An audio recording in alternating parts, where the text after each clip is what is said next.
Hey everybody, and welcome back to another exciting episode of Indie Film Cafe. I'm your host, Jonathan Moody. I'm here with my co-host. Paulie Presenza, otherwise known as the Moo Cow. Moo, everybody. And I got the monkey, too. Oh, he's got the monkey. All right, I think we're gonna need him. In a little bit. But right now we have our special guest here, Rimaku. How you doing, Rimaku? Yay! I'm fantastic. How are you? Good. We're really excited to have you back. And you I'm excited to survived be back. Damon Packard's movie, Reflections of Evil. How did you survive that? I wouldn't necessarily call it survival. I would call it like a permanent state of sad limbo.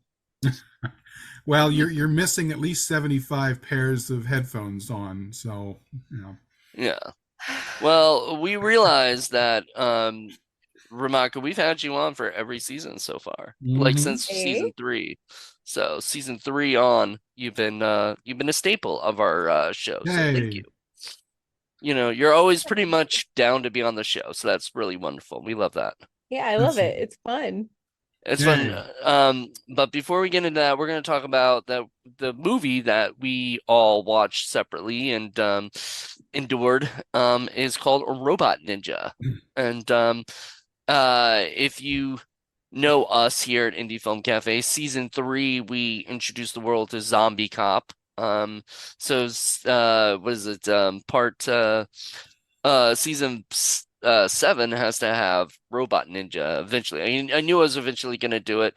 I thought I might torture Lila with it again, but I don't know. I don't think she'd trust me Let's after. do all the movies that J.R. Bookwater, doesn't like and disowns. So I felt like, yeah, and I think there's a lot. So, but we got Ramaku here, which I think will give us a different perspective too. So I'm really excited. Absolutely. But before then, let's listen to some mood Mood music. music.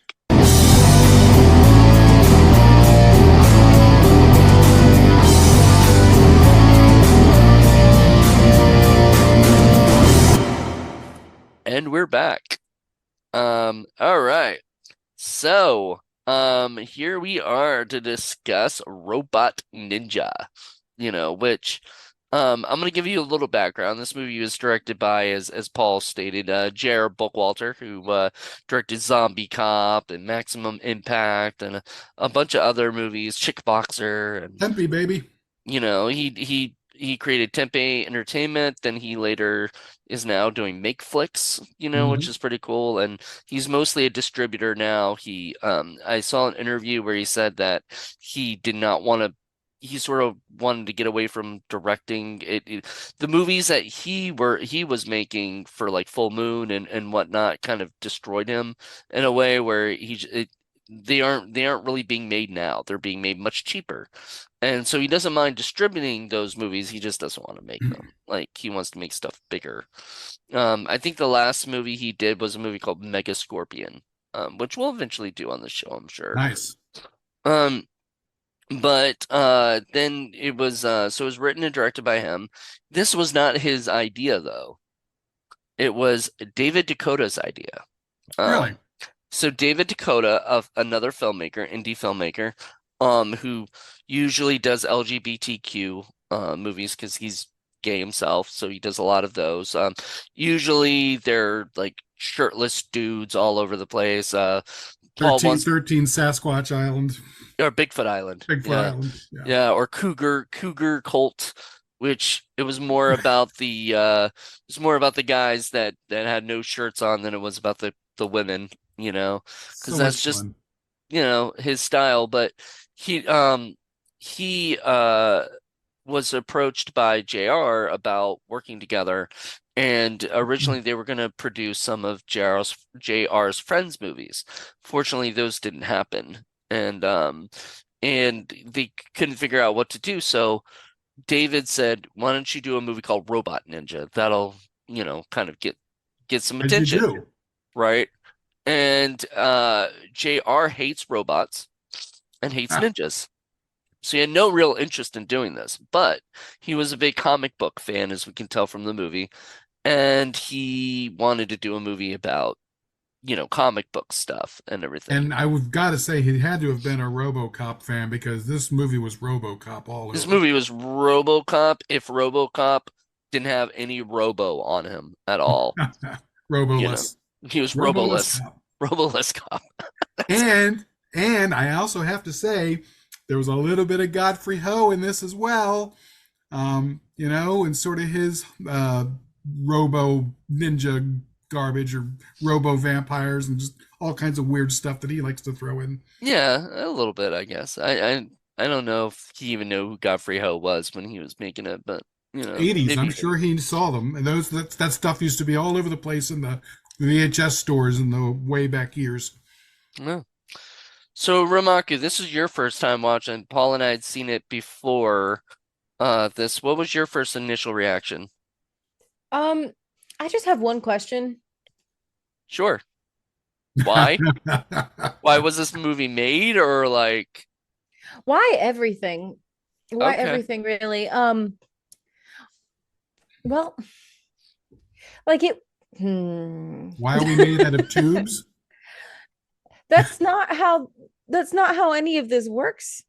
I mean, I get that, but like arteries, tubes, uh, it I had a theory that somewhere along the line, our hero turned into Robot Ninja for the that's what I space felt. of a minute and a half, and then came back. And It's my only explanation. There was so much that just didn't make sense. The only thing it, that made sense was the world's worst cop, worst copping. yeah, yeah. By people names who are cherished by beloved people who are big fans of filmmakers, and everything. There's a Cameron there, there's James Mm. Cameron there, there's a Hickox, there's all these great names and everything. They're all, De officers of Palma, Spinelli, O'Bannon. yeah, some of them were bad guys too. They used the names for the bad guys. It's just named, uh Good night was my favorite name. which one? Good night. Good Yep. night. And you Well, noticed just so they could have that line. Mhm. Linnea Quigley was Miss Barbeau. Yeah, but the one line is like good night, good night. And I was like, "Oh my God." It was the same line that he said in the beginning, though. The main Yeah, character it's said that. true. Yeah, I forgot he actually said that in the beginning too. Holy shit. Yes, an inventor who just does nothing but invents things Well, he's a doctor. that doesn't really happen. He's a doctor. That's what doctors do. They invent Yeah. stuff. They Hmm. invent Build stuff. me shit. Oh, okay.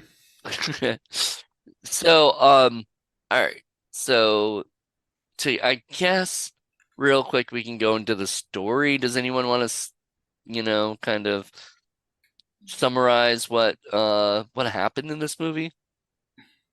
Sure, I could do it. Ramaku, go ahead. All right, so there's this guy, right? And he's a comic book artist, but he doesn't like how they've been doing a comic to TV adaptation of his character, and he's just generally unhappy. And then he bears witness to a very graphic, very, very bad, no good at all crime. And he wants to help save the people who are being harmed. He fails horribly a lot. And then he's like, golly, gee willikers, I sure did hate that. And decides to become his comic book character in order to prevent it from happening again. A mission which he fails most of the time. Vigilantism's not easy. Yeah, it ain't easy being so Cheesy? cool. I was gonna say, yeah. It works in the comic books. It worked in the comic. Oh yeah, and that's another thing that I noticed is he writes, he like predicts exactly what's going to happen before it happens, but then when things start to deviate, he just loses his mind about it. And not a vibe, as they say. Yep. He's He not, takes a lot of L's and not a lot of dubs, he's not very frankly. smart. Let's put it that way. He's not the best superhero No. that we and we've had some pretty bad superheroes. Remember we had that Black Cougar Oh one that we God, we did, have to show and you Black Cougar. It was um amazing. He has this army of tiny little toys that he winds up and lets loose, and they're all terrible. Yes, yes, Jeez. this is real. And so we've seen some pretty bad ones, but I think this guy's the worst because like he's just inept in every way, and Worse yet than Corn Man? I don't know. I think Corman at least knew what he was doing most of the Yeah, time. Corn You Man know, and Butterboy were a better superhero group.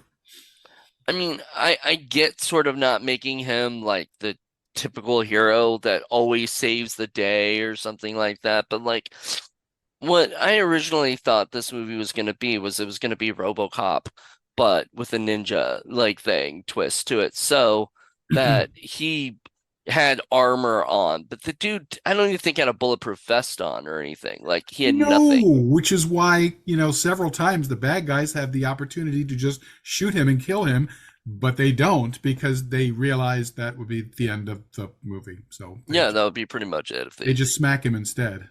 I know some of the worst fighting too in this movie, just awful fight choreography, you Yeah, know. But and the it's dialogue was bad. I just people don't really talk like that. interestingly enough, this is same came out the same year as Batman,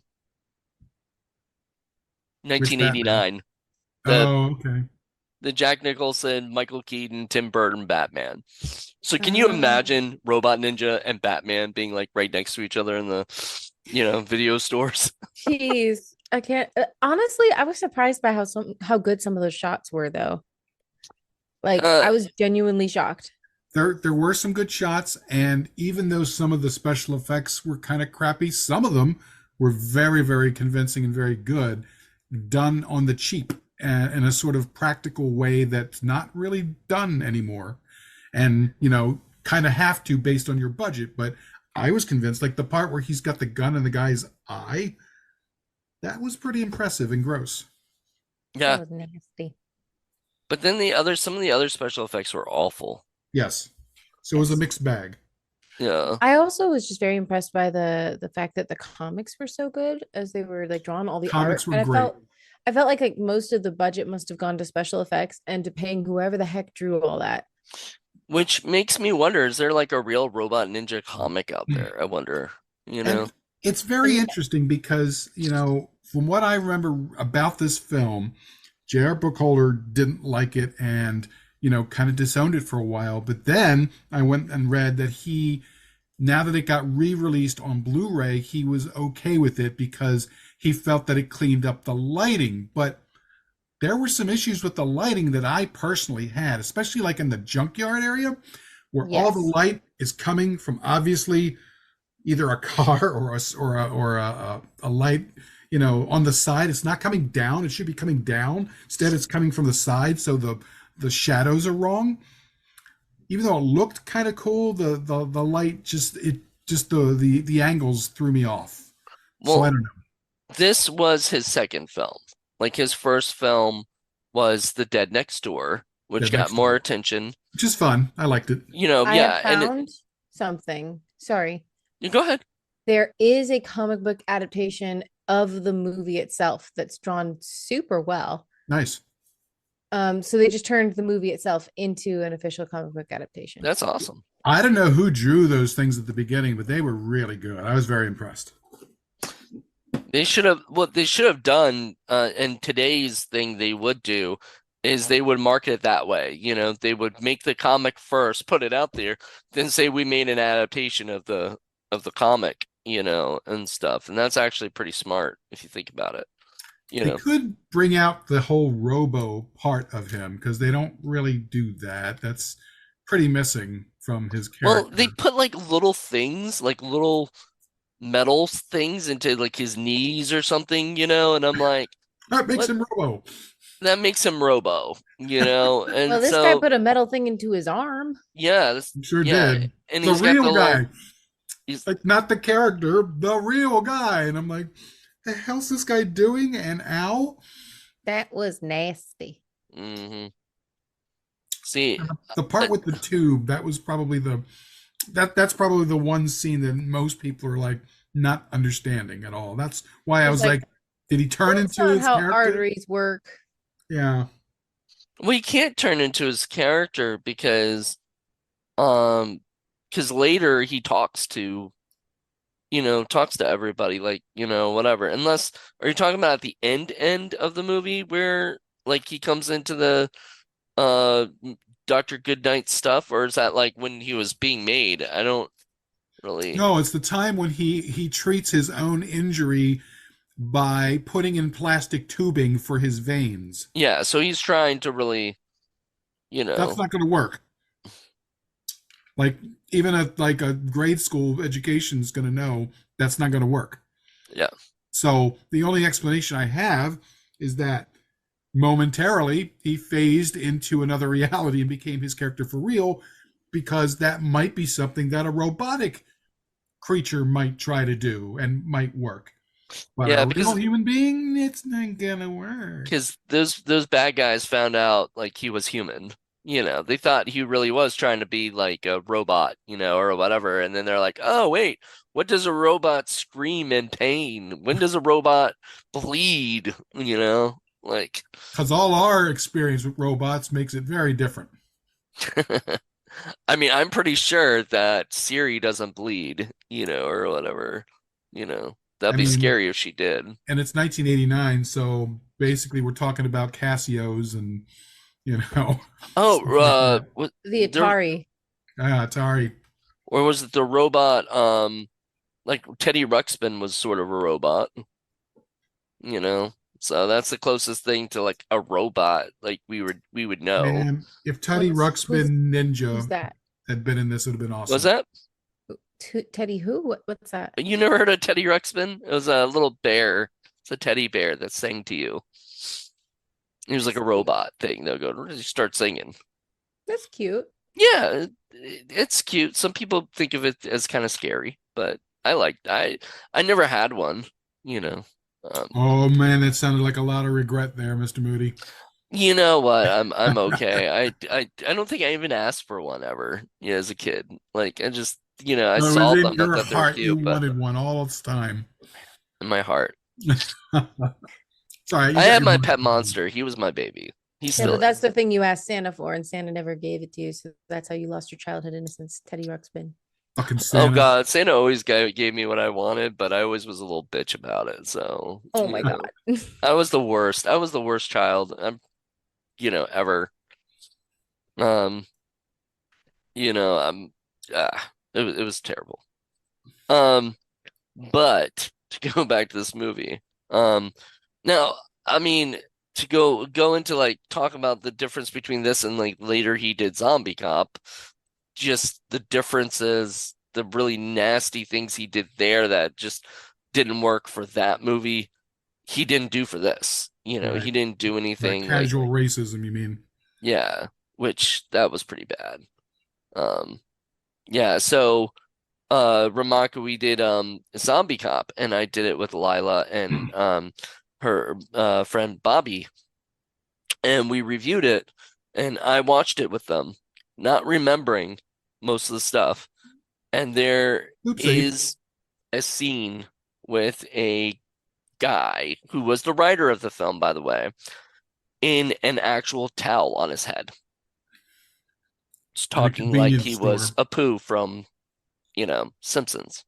Like much more broadly awful. Yeah. Ew. Yeah.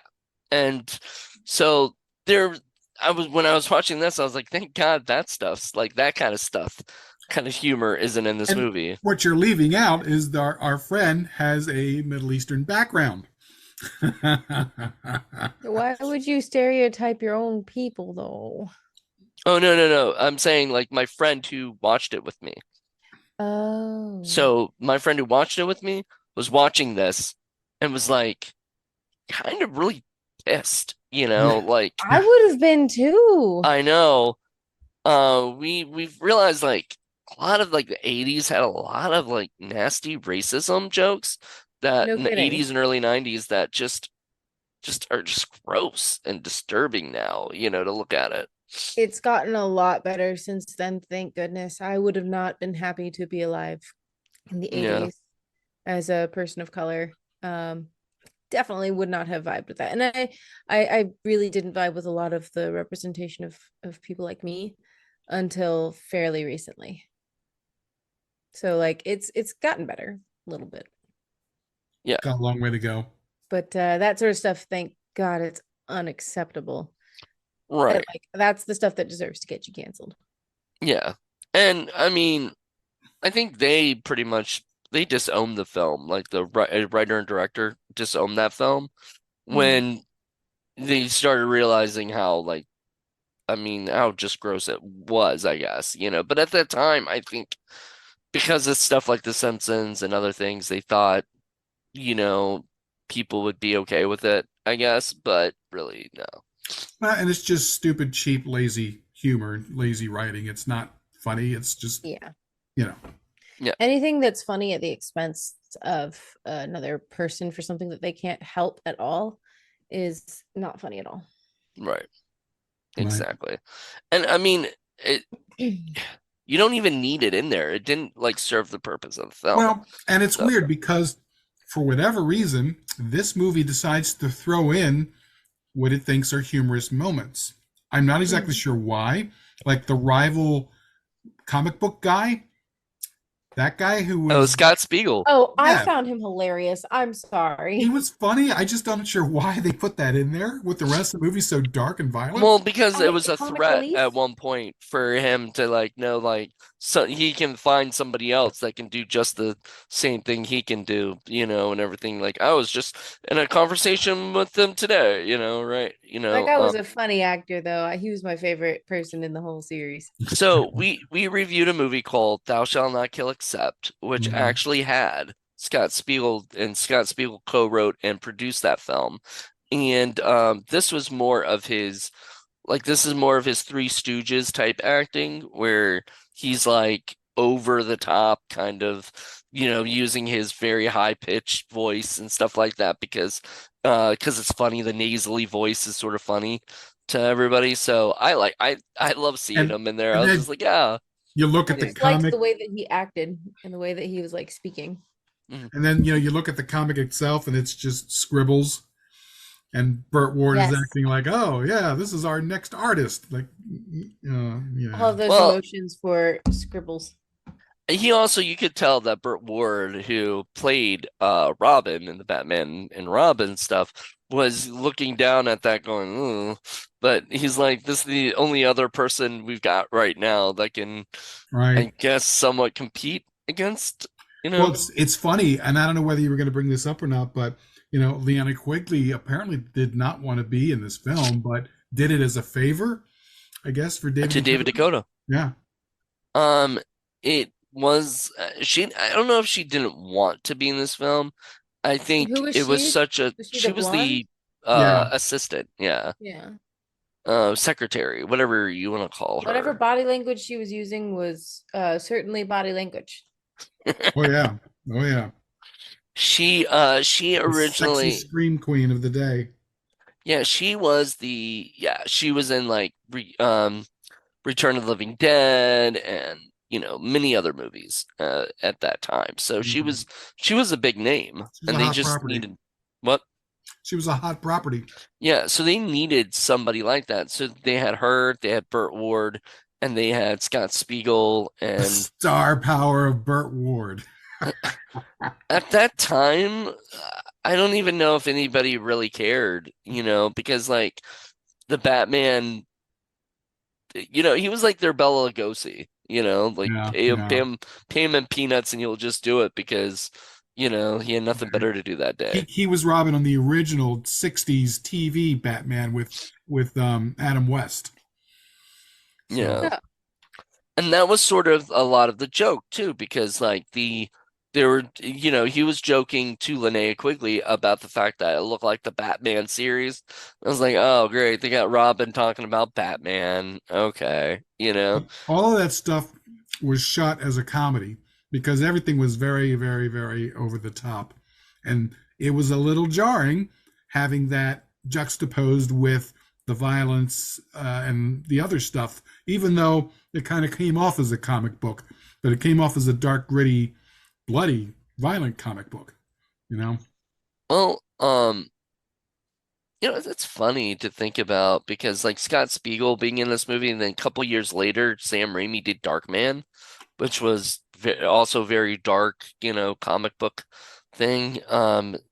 I wonder if like that sort of somewhat inspired him to want to do that, or whatever, kind of ta tackle that on after seeing something like Scott Spiegel and Robot Ninja and saying we need to do something better than this, like get out there that way. I don't know. It, I own Darkman. I've not watched it in forever. Um, I remember I watched in the theater and I didn't really care for it. and you might change your mind now, Yeah, it's been years since I've Yeah, seen it, so who knows? It might grow on you. I don't know. I haven't seen it in forever either. So I just own it because I try to own everything Sam Raimi does. Did you guys notice that just about everybody other than Goodnight seemed way, way, way, way too young than they should have been? Like towards the beginning, where he's complaining to the quote unquote Hollywood people, the Hollywood people all look like they were like 18 or 19 years old. I did not buy them as Really? agents I would have put them in or mid-20s. producers. None of them looked old enough to be in those positions at all. Like, man, the best you can do is be a night manager at Denny's. Give me a break. So I found out who those people were, by the way. I Uh-huh. watched this little so on the Blu-ray, which I have, there is a like documentary, like a 40 something minute documentary about the making of it. And those guys, those three people were part of a uh what is it called? Like a community access channel Oh, public access? public access channel TV show called Mhm. Roommates. And they brought J.R. Bookwalter in for the second episode, right? And everything, and they became friends. And so as sort of repayment, he thought of a cool scene for those guys to be together in a scene and thought, put them in there. Yeah, they look a little young, but I would agree with Ramaku. I would have thought 20s, that's early 20s, early to mid 20s ish. Hell, even And James or L. Edwards looked like he was barely 16. he probably was. He was very young when Jared discovered him anyway. So this was made like literally right after Dead Next Door. So you know, um, probably was. That's gonna be my guess. So, Ramaka, what did you think of the gag leader? That was one of the interesting things because you generally didn't see a lot of females taking that role, and that was kind of refreshing, I thought. You know, I she thought it was was she pretty was cool. tough. She was terrible as a person. Certainly she was a bad person. But I think it was done pretty well. Like I like the fact that it was never really addressed that she was a woman. Um, that's something that I appreciate about diversity is when it isn't all about the identity being included. They're just there. Mhm. And in this, she was just there, which was refreshing. I'm I'm Refreshing. sort of agree with you. I like that because I always like it when they're just it's just it And it's happens to not be a virtue woman. signaling. It's just Yeah. Yeah, like it's is what it important to is. recognize identity in a case of non-inclusion when it's first happening.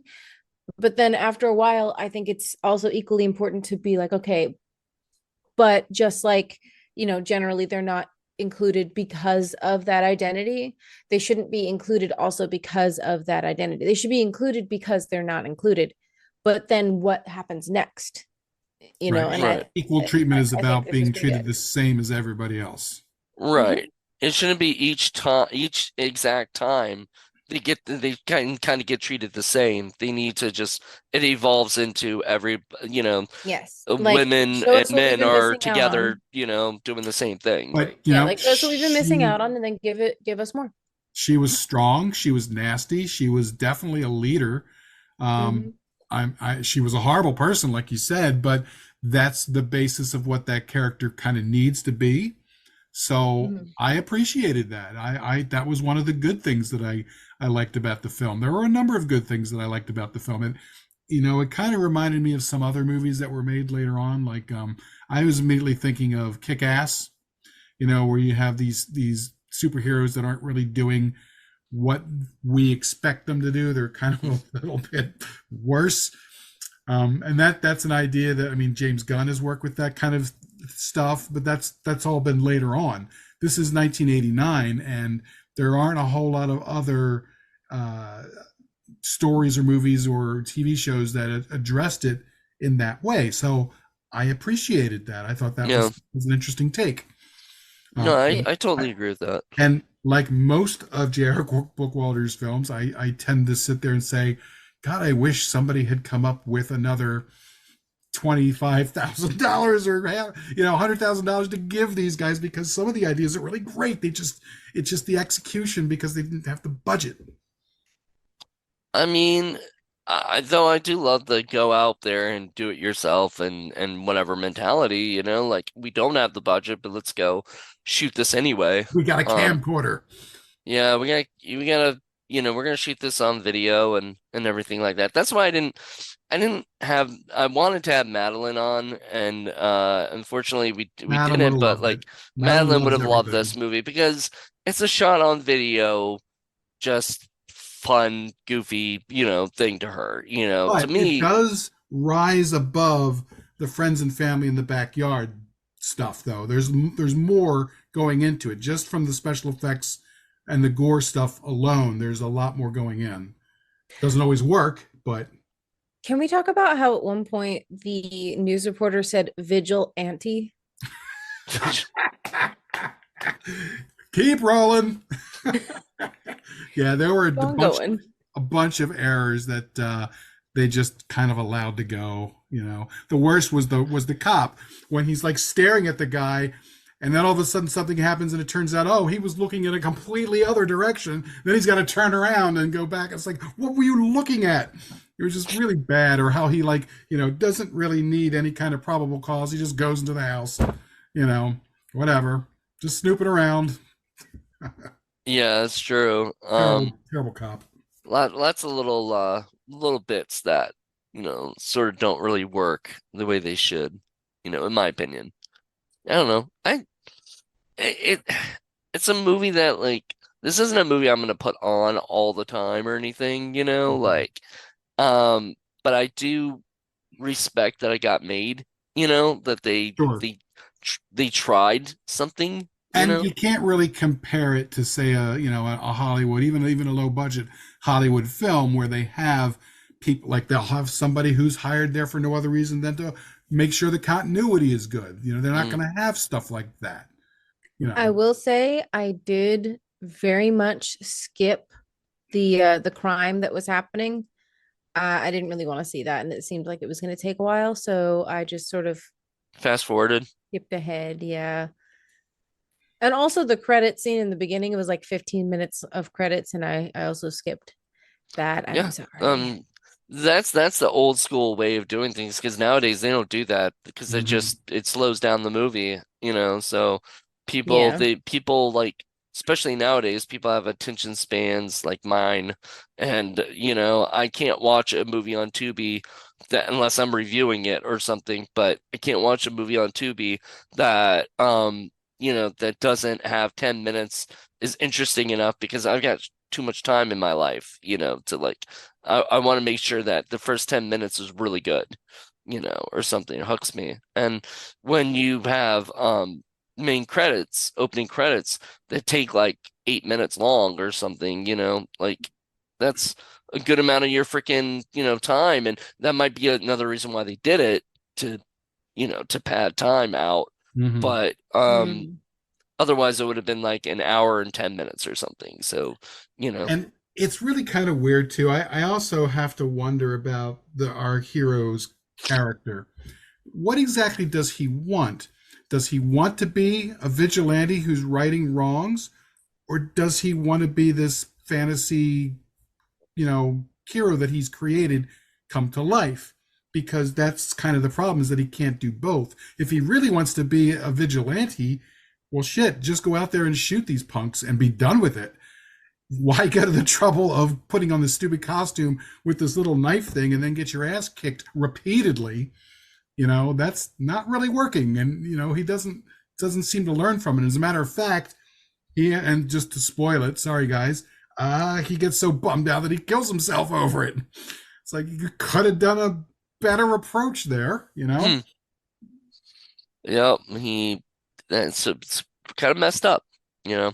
Um, but he, I don't know, looking back at this movie and the stuff that happens, like, Rimaku talking about the scene, the bad scene that happens in the movie or whatever, and that did go a little Well, long. I I'm didn't not I didn't talking irreversible here. It wasn't. It I wasn't. know. It wasn't that. But It is yeah. I mean, it's yeah, triggering, yeah. kind of thing. So I get it. But it's not nearly as bad as it could have been. But I That's just, yeah, even comparable. I felt very uncomfortable because I don't really like those kind of scenes, in movies. But I get it if you're establishing, yeah, these people are awful. But when you look at a movie like RoboCop, where the movie isn't focused on just one group of bad guys, it's like different people, that he goes after, or whatever. If there's somebody at the, robbing a store, there's somebody doing this, and he stops each. Like, I would have loved to see that instead of them just focusing mainly on like the three or four bad guys that, Who you never know. change their clothes, even though it takes the place over several days. Look, when you're a gangster, you have to rep the colors. Only the colors. Only one, only plaid. Yeah, Only plaid. I don't know what gangster sign that is, but all right. I think that's one Uh, of those signs that it was shot on a weekend. it's the plaid lads, the mad lads. Yeah, Oh, you're just making up names now, just to make All them words are made up. there you go. true. Hey, they got a cop car. I mean, some money went towards that, right? Right, but it seemed like that was shot in one day too, probably.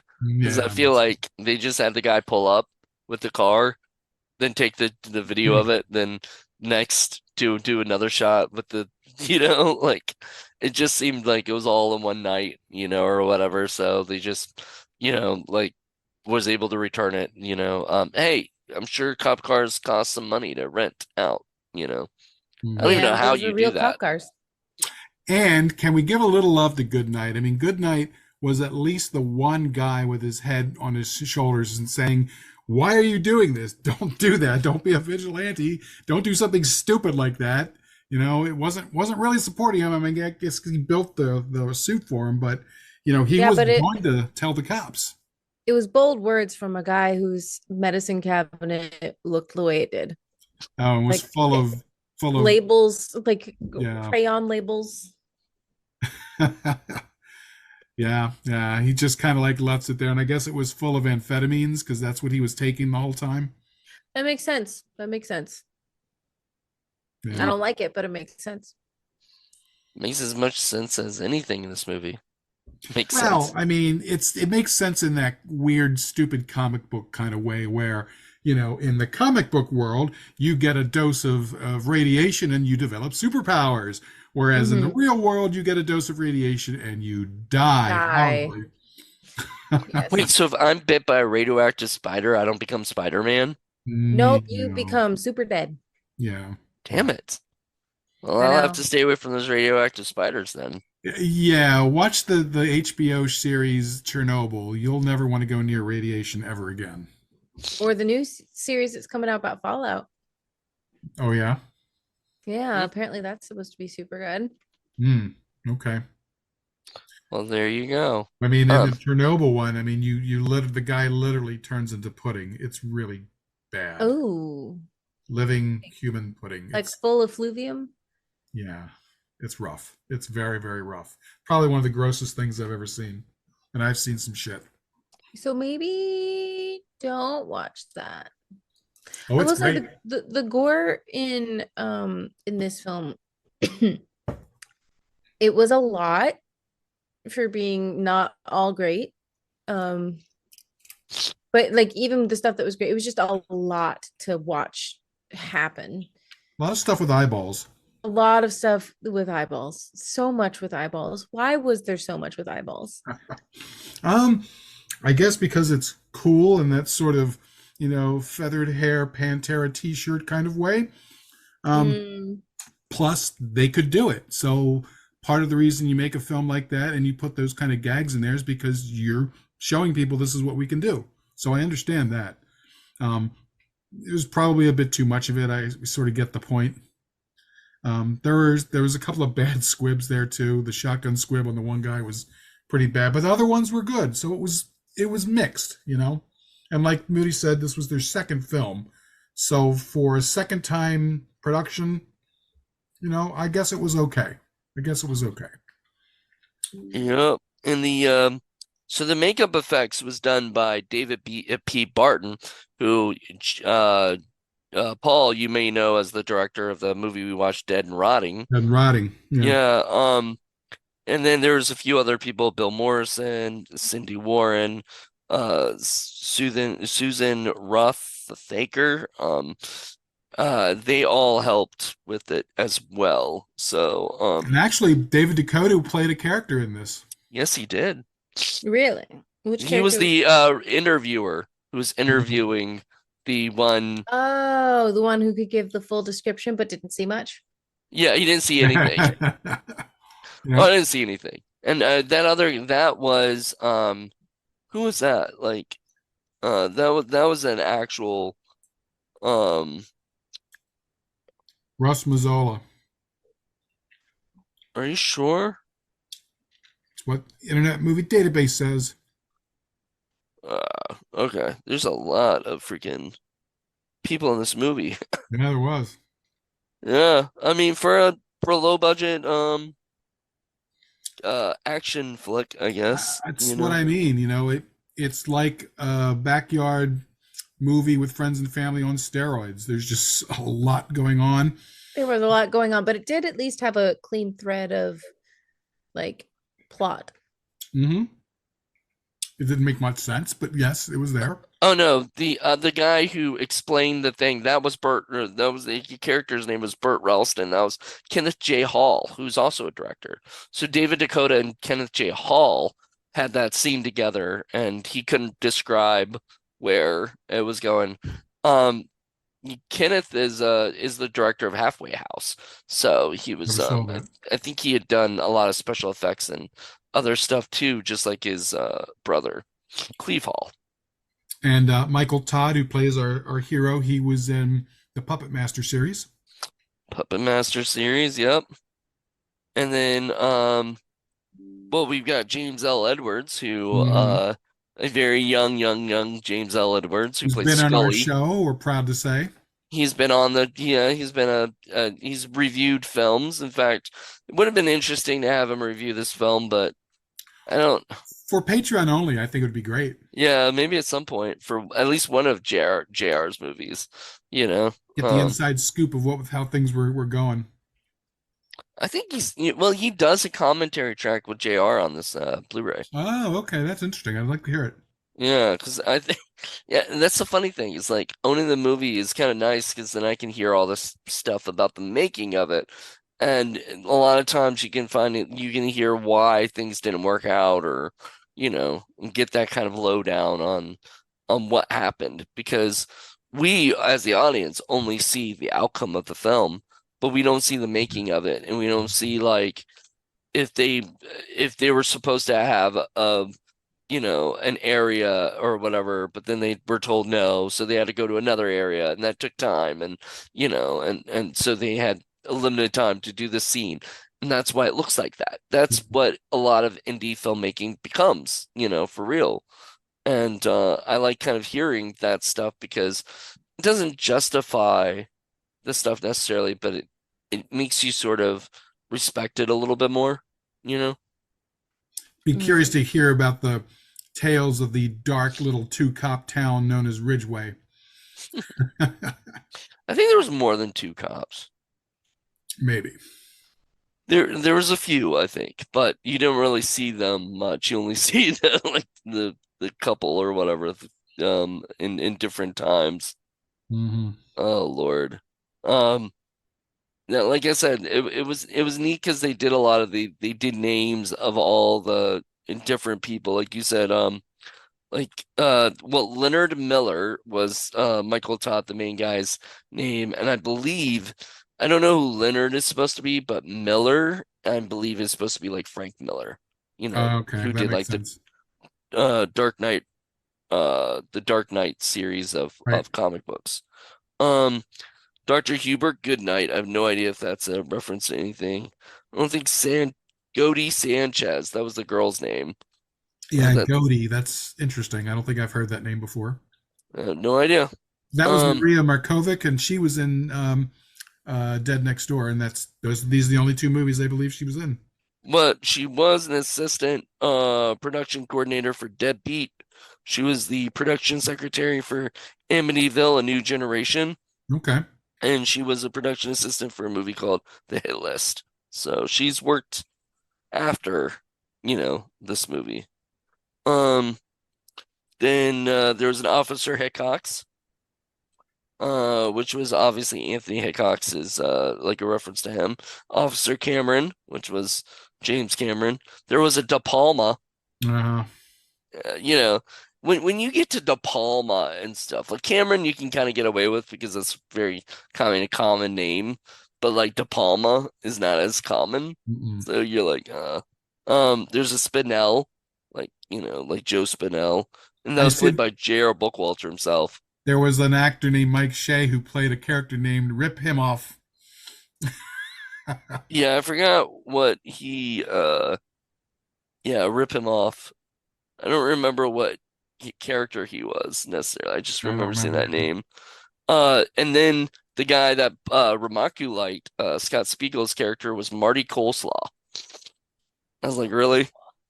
I've never heard Coleslaw as a last name ever, but maybe it's a pen name. I Yeah. don't know. So this reminds me an awful lot of some of the early movies that Todd Sheets has made, frankly, except better made, honestly.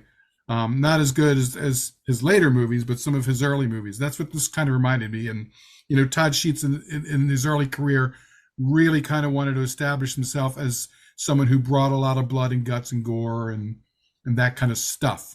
So that's kind of where this reminded me because I don't remember any too many of the other Bookwalter movies having as much of the blood and guts and gore in Mm, it as this, other than maybe Dead Next Door. But some of his other movies didn't really do that. They don't really focus on that. nope. So that was another thing I thought was kind of interesting. Hmm, I don't know. I agree. I see. This is Ramaku's first like introduction to the world of J.R. Bookwalter. I'm pretty sure. Like, I'm pretty sure you've never seen anything else that this guy has made. No, I don't think I have. Yeah. So, for her, she's a complete newbie, which, to be honest, this is a better movie to be like, a complete newbie to. I might even go as far as to say maybe the original Kingdom of the Vampire, because Okay. J.R. Bookwalter sort of tried to do something really more serious with it, and Matthew Jason Walsh starred in it and did a pretty good job, you know. But this and like Zombie Cop and a lot of them they used to put them on. I don't think they did it for this one, but they would put on a collection of thing called they call Bad Movie Police. Right. Right. Right. That's what I have. There was a double feature. There was a couple of them. There was Right. double features. Yeah. And that you have for Robot Ninja? I have chick boxers. Okay, so they have Chick Boxer, they had like humanoids from Atlantis or something like that. Hmm. There is what is it? Galaxy of the Dinosaurs or Right. something, Right. and it is really silly stuff, that Oh, like Ramaka, we have such treats waiting for you when you come back to Virginia. So much good stuff. Oh God. You better provide me with snacks if you're gonna make me sit through all Hell that. yeah. he'll bring snacks. I mean, I'll just even ask for cook for snacks, you you. will be provided. I will even cook for I've you. seen you cooking lately. I've Yeah. seen it. I've Good seen it. stuff. I've seen the lack of tagging me in the comments saying I will specifically make this for you. And I I just will want you to know. I will make anything you want. As a matter of fact, I just made a really yummy soup, and I'm going to do it again for our little Christmas party. Ooh, So there you that's go. fun. That's Yeah, fun. All right. Well, there's definitely a food thing going on with us at Indie Film Cafe. I've had to up Mr. Moody here because he's happy getting, gas station pizza. I'm like, nah, nah, nah, nah, nah. I That ain't cutting love it. my 7-Eleven pizza. I What are know you you That's talking do. It's about? a sin. disgusting. I don't normally judge people's choice of food, but when I say I'm judging it, I mean like hard Mm, judgment. I don't care. You can judge me all you want about it. Yeah, I'm gonna I'm judge you not in your. changing my diet He would because be happy if he could eat nothing more than 7-Eleven pizza, Gushers, and Swedish fish all day long and drink Coke. grocery store ramen. I'm okay with that. You know, Okay, you like know what? Grocery store ramen I can stand behind because I definitely have some in my cabinet right now. there you Hey, go. that's okay as long as you jazz it up a little bit. If you just have it Yeah, like plain, you have to add in like hot sauce, you have to add in corn, you've got to add in some sort of protein most of the mhm. time. Just Well, make it a there you go. hodgepodge of I absolute did a gosh milk-based darn one that crap. was dynamite, absolutely dynamite with shrimp. Oh, so good. Oh, I didn't think about putting shrimp in there because I don't like cooking shrimp. Because then my whole apartment smells like shrimp. Oh, well, I'll cook it and my house can smell like shrimp. Excellent. Excellent. I will eat shrimp cooked elsewhere. Sweet. Cooked elsewhere, yeah. Because, well, he's not going to cook it at the studio, so you don't have to worry about that. I got a big old crock pot. In fact, I got two, so it's I good. will bring venison and I will make the most delicious venison stew you have ever had in your life. That sounds great. I don't really Oh like yeah. venison. You will when I'm done with you. There Okay, you go. all That right. is a threat. We've not had the Ramaku cooking experience yet, so I'm very up That for sounds the like its time. own like show right there, like Ramaku Ramaku's We cooking can cooking shoot experience. that. experiment. We Yeah, got and, the and now we studio. add the seasoning until you hear your ancestor behind you going, We can young totally warrior, shoot that. that's We enough. have the studio. We can shoot that series. Cooking with Oh, Ramaku. holy no. There you go. I don't know. I don't know. So anyway, Be fun. I could Anyway. pester you with a puppet. I don't think it's pestering. I think she likes it. I want my own puppet. I I want think my they puppet like so I can that. pester back. Okay. Okay. All right. So, I don't know. We're very close to the stinkometer rating, everybody. Almost. Um, Almost there. Is there anything else? Like, what did you guys think of the music? I thought the music was pretty good. I think it was yeah. very typical 80s, but I thought it was pretty good. It was 80s without being like overboard about it, you know? Well, One J.R. thing Book, it was missing for like the big trope is there was no hacker. huh? J.R. Yeah. Bookwalter did it. I almost expected this the first time I saw this, it was going to be like typical hair metal, but it kind of wasn't, and I'm glad. Yeah. Yeah. Um. Yeah. J.R. Bookwalter did the music, so I think that's pretty cool that he was able to direct, write, produce, and do the music. He did not do the cinematography. Thank God. He left that to somebody else, which as Ramaku explained earlier, that it actually had some pretty good shots in it. So I mean So you're saying he wasn't doing a Neil Breen then? Like the one shot that I noticed that like stands out to me was like when he was first drawing and it's just that slow pan out or not pan out, zoom out. Um, that was pretty good. I like the ones where they were in the laboratory where the doctor is making the stuff and you're seeing the perspective from below and you're looking up at him and he's doing all this stuff. I thought that was pretty cool. I Mm, enjoyed that. So yeah. yeah, there were a few good compositions that caught my eye. Yeah. now, now it says the art director was David Lang. I'm not sure if he's the one who did like I don't know what the art direction for this movie was. It was Like certainly a direction. like I'm wondering, did that include the art for the actual paintings, or is that like set art? I don't know. I mean, I think it would include that. Mm, Yeah, 'Cause- and I mean, the set designs seemed a little on the haphazard side, so I don't know. well, he was the same art director as the one from Her Name Was Krista. Oh, That okay. yeah, he used James used him. So let's see. Um, and the production designer was John Killoff. Killoff? Killoughh, who I'm friends with on Facebook. Hello, something like that. Kill, Killo. And kill. I was thinking if it was Kill Off, that's a cool name for like a, you know, That is kind of cool name. yeah, Mhm. John Kill Off, you know. But anyway, he also is he's a friend of mine on Facebook. He works with Brad Twigg now. He writes a lot of Brad Twigg stuff. So if you Well, remember hearing about this, but Brad Twigg is a huge um Tempe fan and mhm. loved um all that stuff. So Well, the doctor was played by Bogdan Pesek, I think it is Pekic Pesek. yeah, and he's been in a lot of Dead Tempe Next stuff. Door, Robot Ninja, Zombie Cop, Maximum Impact, and Chickboxer. So yeah, he's been in a few of his movies. I'm not sure what happened to him lately, but he definitely was with the early stuff anyway. Yeah. Well, I don't know. I'm kind of sad still that JR retired, Like I wish he would come back and just do at least one more movie. Yeah, that era is just it's just not around anymore. Other than Trauma and Full Moon, there really isn't anybody else out there anymore, you know? Right. Well, it's more like And it even those costs guys, way, it's they've all slowed down. yeah.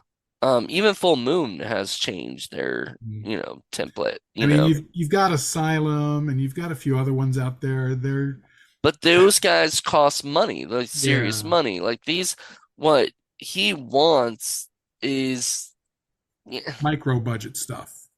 yeah, like he Mm. is able to do micro budget, but still have, It's a reflection of the times because that was the time when you made the great leap from film to video cameras. And then once everybody got a video camera, the barriers between people making films in Hollywood and just every Joe Schmo making a movie was removed. And then right, that happened again when you had the digital revolution and you had digital cameras, and all of a sudden those were available to everybody. And all of a sudden you didn't have to worry about editing nearly as much or other issues because you could digitally do all this. And it broke down barriers. So I imagine there's going to be the same sort of thing the next technological breakthrough, whatever that's going to be, is once again going to level the playing field, and then you'll have a whole bunch of new people making movies in their backyards and putting it out there for content. Because if we've discovered anything in the last decade, it's that content is king, and people will put it out there because there's a need for it. And at the very least, you get your movie on Tubi, and you'll get your $6 after 10 million views. 100 million views, Yeah. whatever it is now. It's sort of like, yeah, I get that because like, there's so many streaming channels out there. They all need content, Yep. or something. They need more content. And so I get it. And that makes it a little harder, sometimes to like, because everybody has to be cheap because they're probably not going to make their money back. There's not that many companies out there that will actually pay you what, it used to be where Miramax paid Kevin Smith, a certain amount of money for Clerks, like, plus more, or whatever, gave him a profit for Clerks, and stuff. That doesn't happen anymore. Unless you're some idiot who somebody gives them $44 million to make a TV show and they blow it all on cryptocurrency and hot dogs and porn. Ramaka, have you heard about that? No. The popcorn and porn thing, I think, is his own, thing, Embellishment. embellishment. But there was a dude on that, the guy who did 47 Ronin, directed that movie, which I've heard remarkable things about it, but it did not do very Nah, well in the box office. nah. All Um, right. though I think it got a lot of flack because like it was Keanu Reeves, playing a samurai or whatever in it. But anyway, he the director of that got a chance to do a TV series on Netflix. and they said they'll give him $33 million to make this series. He asked for 11 million more, to make it. And they said, okay, if you're gonna make this that good. He spent that 11 million on cryptocurrency and other stuff to try to get more money so that he could, I guess, make it bigger or make his company bigger. I don't know what he was Made doing with And it. that nothing didn't work basically. out. It did not work out. He didn't make And he anything. never made the movie. And Netflix just kind of wrote it off as like a Womp tax womp write-off. womp. I That's a lot of know. money to just write off. Hmm. What?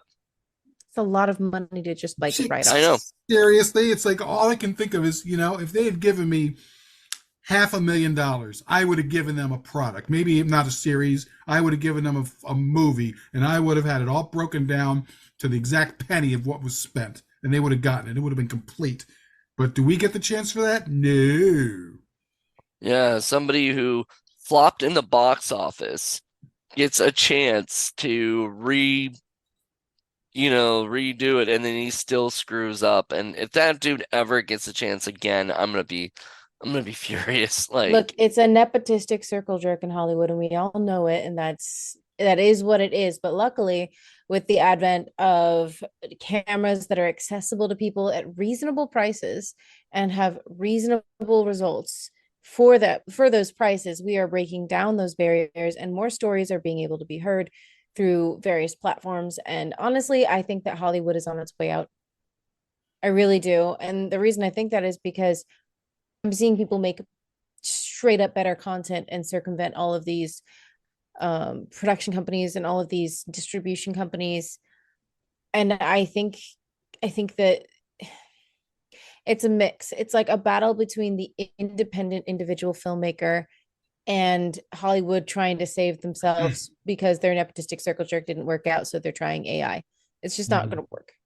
I don't think. I think we're better than that. Maybe, possibly. Well, that's why I'm glad the writers and actors are winning those strikes because they need to be brought back to earth. You well, know? Mhm. I talked to somebody who's a big part of SAG, and I asked him if the uh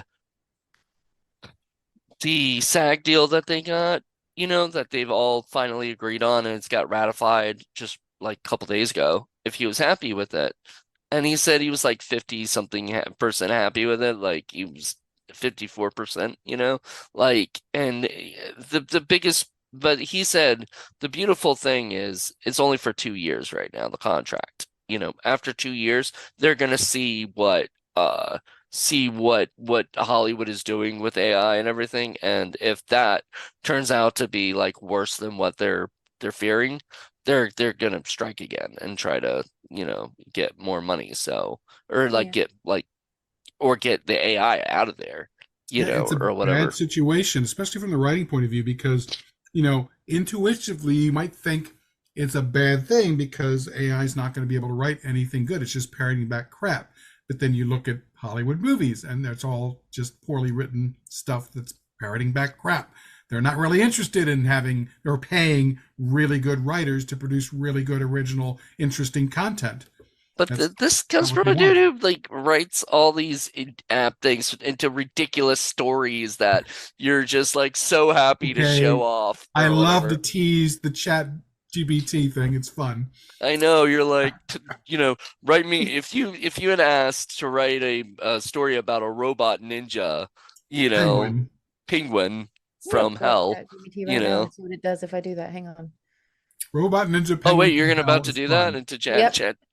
Okay, what am I saying? Write a short script about a robot ninja versus a plaid clad gang. There we go. We're just gonna do that. Steel Shadow versus the Tartan Terror. Dear God.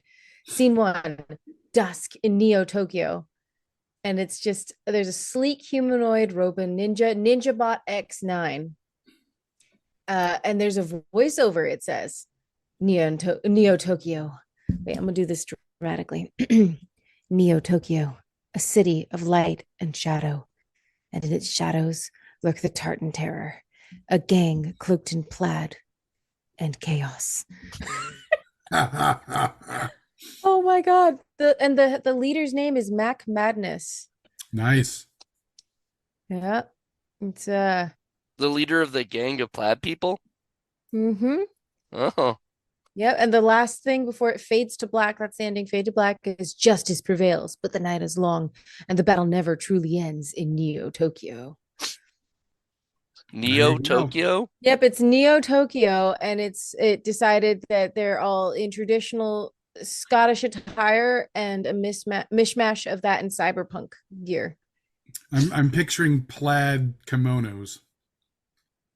Hmm. Well, it's traditional Scottish attire, so it already doesn't match, but it's Neo Tokyo, so I imagine it's far more diverse.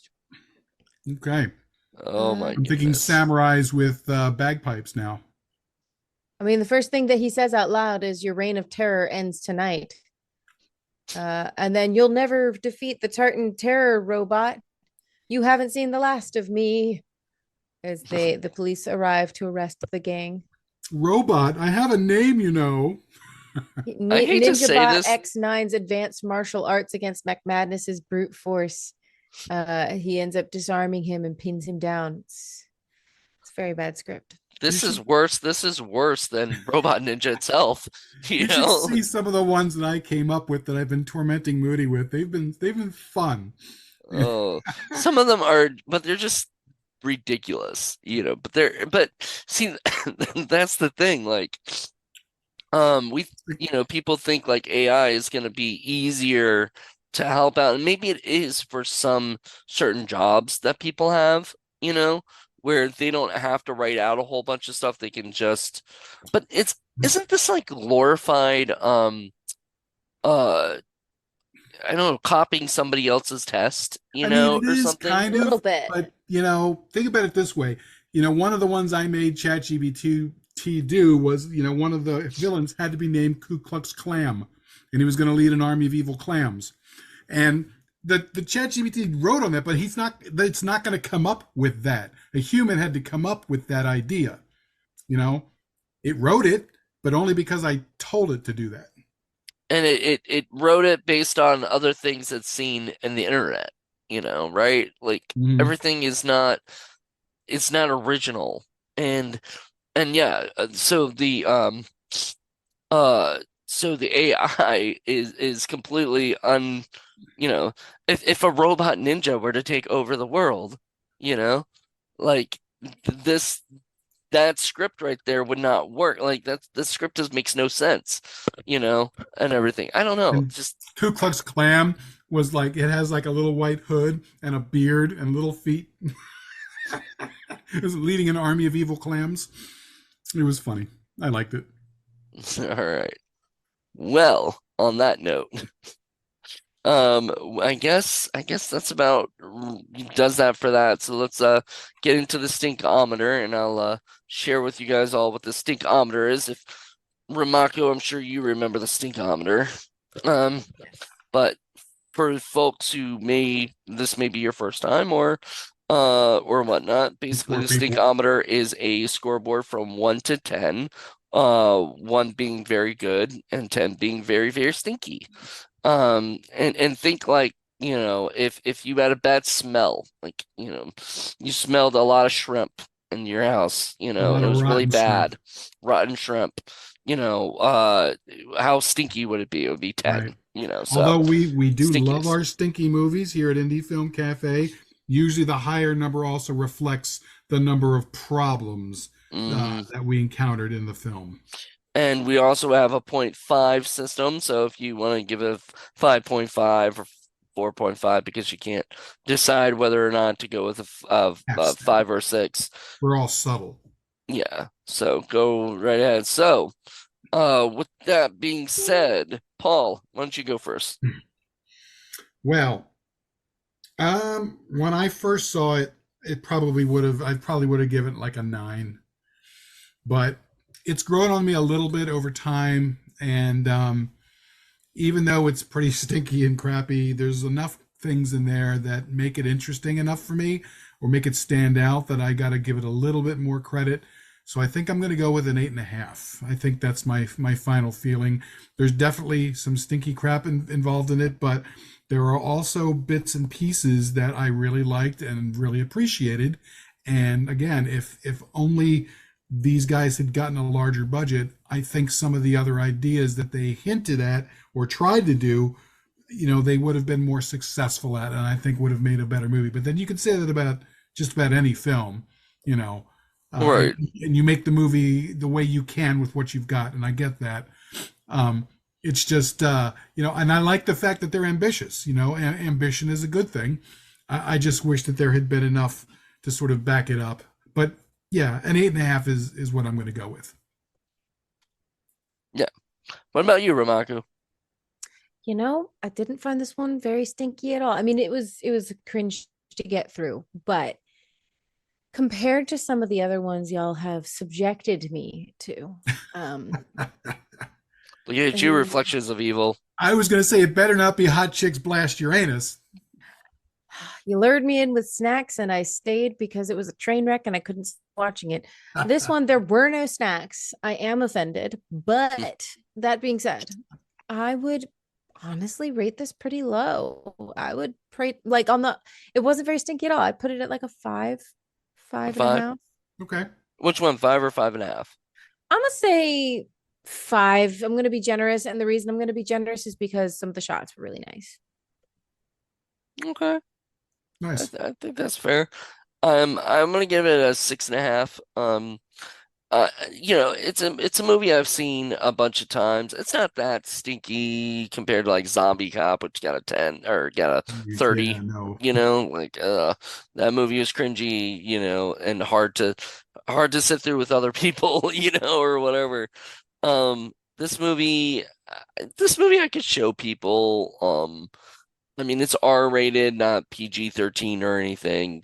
Which is good. A lot of movies were like, especially like The Punisher had come out around that time, and things like that. They were trying to do R-rated superhero movies, vigilante superhero movies at that time. So I get it, and I liked it. It just, it had some really cool bits to it, but it wasn't nearly as bad as it could have been. So I agree with Ramaku, but I'm still gonna go a little higher on the stink, you know, Yeah, because I still can't forgive some of the dialogue, some of the lapses of reality, like with the tubing in the arms and the plate in the arms, The and zombies. What were the zombies? was that his dream or something? I think he was just yeah, having an overdrugged it was a dream moment. sequence. Yeah, it was just a weird random dream, So I don't know. He Didn't make any also sense to the movie. coughed a lot of blood. Did you notice that? Like a Usually when you lot. Yes. call, Oh my God. Why was he drooling so much blood? well, Again, it was Ru- the effect to show off. yeah, that's what I was gonna say is like it's literally just they probably just thought it was a cool effect, and stuff. But when you really think about it, you're like, you're doing that much, you probably need to go to the hospital, dude. Like whether or not you want to because you think you'll be arrested, you know? And here's a question that we didn't really ask, and I don't really quite know the answer to. Why does he kill himself? I think it's because first of all, he predicted it, but second of all, he didn't like finish the thing that he was doing he didn't do the comic right. So maybe he was just kind of done. Maybe. Also, like, frankly, what future was he gonna have? Like, I think is what he was thinking. Like, I just killed all these people, everybody hates me, and I'm going to jail. Um, Psych. Yeah, maybe. You know, I guess. Maybe. like at that point, I think like they were probably just thinking, what's like the worst thing that could happen to this dude? It's just like, I'm just gonna take myself out. Or I move to another city, somewhere else, and start over. I have talent, you know. Ridgeway is not the whole world. Or, like I mean, he got rid of everybody he needed to get rid of at that time. Like he could have probably just got fixed up and then, lived, but I guess he didn't want to, you know. Maybe he just didn't enjoy the fact that Hollywood was ruining his comic and turning it into like a campy TV show And and I'm guessing he was a seriously flawed character to begin with, so it makes sense. I just, motivate. I just was worried about the motivation to it. But it's the sort of thing I would never do. I would find any other way to approach stuff, but then I'm not that guy. So mm. Mm. Sir Maka, we'd be excited if you come back to Virginia and stoked, absolutely stoked. I'm excited too. yeah, that'll be fun. We can Yeah. have you back in the studio. More snacks. More More snacks. snacks. More snacks. Yes. So We will that'll feed you happily to make up for the movies we're about to show you. Thank you.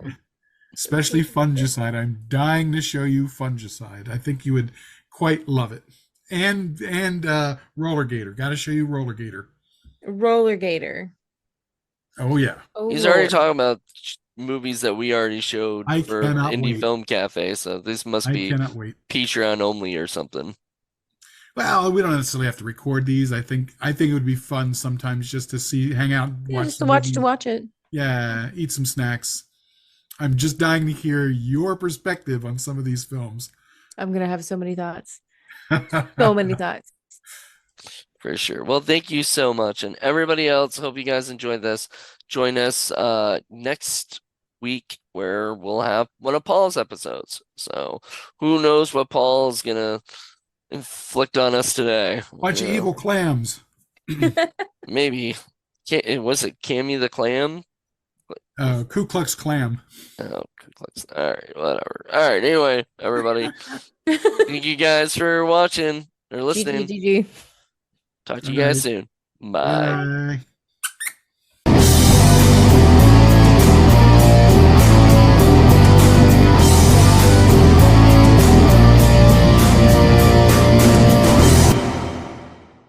And the chicken.